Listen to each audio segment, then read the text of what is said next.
Hello everyone, RayJ here. Welcome to the very first of a series of very unique videos. And these videos I'm going to be doing over the next weeks, maybe a couple of months. And it's covering what is going on down in Rosharon, Texas. Not sure if I'm saying that right, I always think I'm saying it wrong. Where a whole bunch of genuine celebrities, in my opinion, had gone down there to restore the community. It's a community of Cambodians who live in Rosharon, Texas, and they are very small and fairly isolated because they're self-sufficient. But when this came along, this was more than they could handle on their own. So we have people from all over the nation helping them. It's just an amazing, fantastic, incredibly coordinated, huge effort by so many people making so many sacrifices. It's hard for me to even explain or describe or understand yet. I'm just getting into this now, learning about it, and we'll find out more. Well, let's cut to a few things that I experienced today, and I'll share that with you. Okay, so what are we doing here today? We're doing a re-inspection to make sure that we got a partial material drop here. So we're running through to make sure as we get more donations in and we buy more material that we've got a continued tally, a running list. So we dropped about 80% of the materials to redo this house already. That's these bats of insulation and that sheetrock. And then we're constantly testing the moisture content of the wood just to make sure that nothing gets closed up before the moisture's down. Right, I gotcha. Okay. That's important. And there's still a lot of moisture in this. We've been in all these houses several times over the last month or so, from meeting them first and then doing the initial inspection and then the mucking, removing all the materials, and then all the mold abatement. They painted this recently because the paint's sticky. Which one? The other house?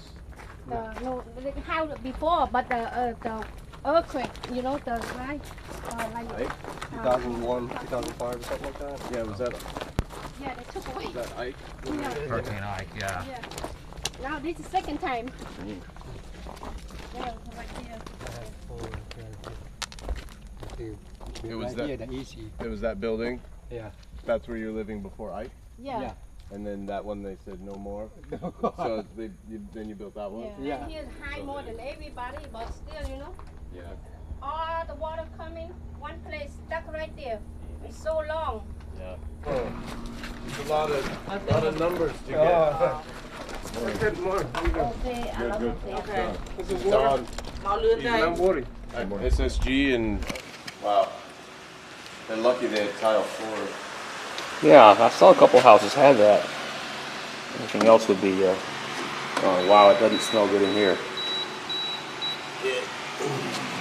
There's still 80+% moisture. Oh man, that's really high. 90%.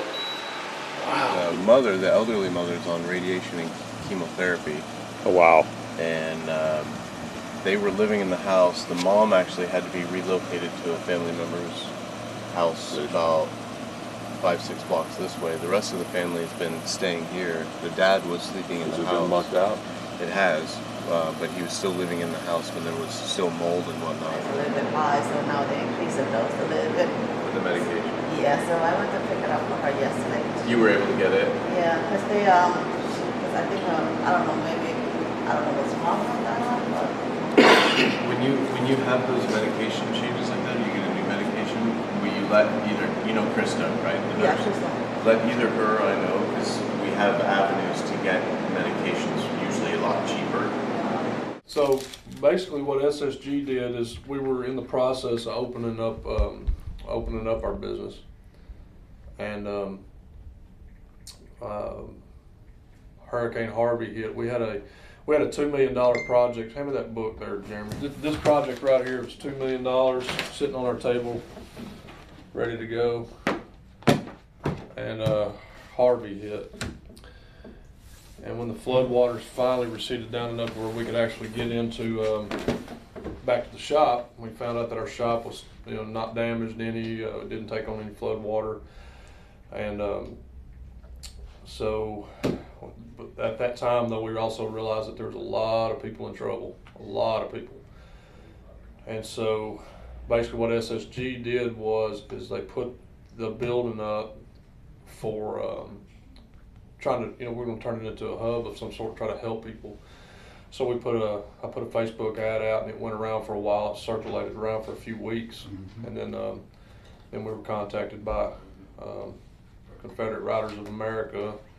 Got linked up with them. They got 127 chapters, and so we thought, well, that'd probably be, they've got the manpower to help us get it done. So we partnered up with the effort. When I say partner, it doesn't mean that we have anything on paper, because there's nothing on paper. It's just a relief effort partnership, which the groups involved in it, the personalities and their capabilities. You have the president of CRA here, the sergeant of arms of CRA is here. We have the president of American Freedom Keepers here, and then you have SSG, and those combined groups together has created it's a movement. So, but the thing is that we gave up a $2 million project, which is right here, SSG made a company decision, basically. Do we go after the money, or do we help people? So we decided to help people. My name's Dwayne Martinez. Everybody knows me as Cowboy. I'm here with the SSG group in Alvin, Texas, handling logistics. I started out handling the search and rescue with Diamond Hills NGO, which is another NGO organization where a bunch of organizations came together. I'm from the state of Florida, came out here before the storms, worked the search and rescues as dispatch, and then jumped right here into logistics when I met Roger here with SSG. The logistics part that I've got myself into involves everything from the food we eat here personally to all the relief supplies, cleaning materials, the medic materials that our medics use out there in the field, anything that they possibly need, as far as even getting vehicles. I'm getting a vehicle for them to also use to get back and forth to do the things they need. Anything they need, they come to me, and somehow I reach out, and throughout the networking that I did have, and the networking that I'm getting in the middle of as well, we've got to the point where we have a pretty good network, and I've got a pretty good ability to get the things we need. Everything from a forklift to the toilet paper, everything from a Cessna airplane, a tractor trailer, to a C-130, to a C-13. We're actually fixing to load up a 10 slip of barges and move them down into Puerto Rico as well. My name is Krista Noland. I'm a nurse from Austin, and I have been volunteering all over the coast since Harvey hit. I've spent most of my time for the last 2 weeks in and out of Little Cambodia, helping with lots of families that have a lot of health issues, that have been devastated by the hurricane and lost everything. I have caught myself accidentally calling SSG warehouse home because this is where we sleep every night, and we have for weeks. If my dog is here, this is effectively home. I showed up at the home of one of the moms a few days ago, and they surprised me with a care package for me. Nice. With this family lost everything. They're living in a home with 9 people on the weekdays, 11 people on the weekends. Oh. And a tarp covering their back room. And they brought you a care package. And it was full of things, just the most thoughtful gifts things that they had noticed that I probably needed. Like the notebook that I take nursing notes in is dirty and falling apart because I've dragged it everywhere with me, and it was a new little notebook to write my notes in. No kidding. And a water bottle to put cold water in, and shoes, flip-flops because mine are falling apart, and a blanket because we joked one day about how cold it was here, and some candles because we also joked about how with all the guys sleeping up there, it sometimes smelled like feet, and it was just, and then a thank you card. I mean, she makes $2.50 an hour on a waitress's salary, and they have lost everything, and yet she took her paycheck, went and put all of this together. I mean, that's the kind of people that we're helping. Well, that's all I have for you in this episode. I hope you enjoyed it. Please subscribe to my channel. Please check back soon to see the next episode in this series, to see of all the really big, great, wonderful things that are going on in little Cambodia. But most importantly, I hope that you can get out and enjoy life and help somebody.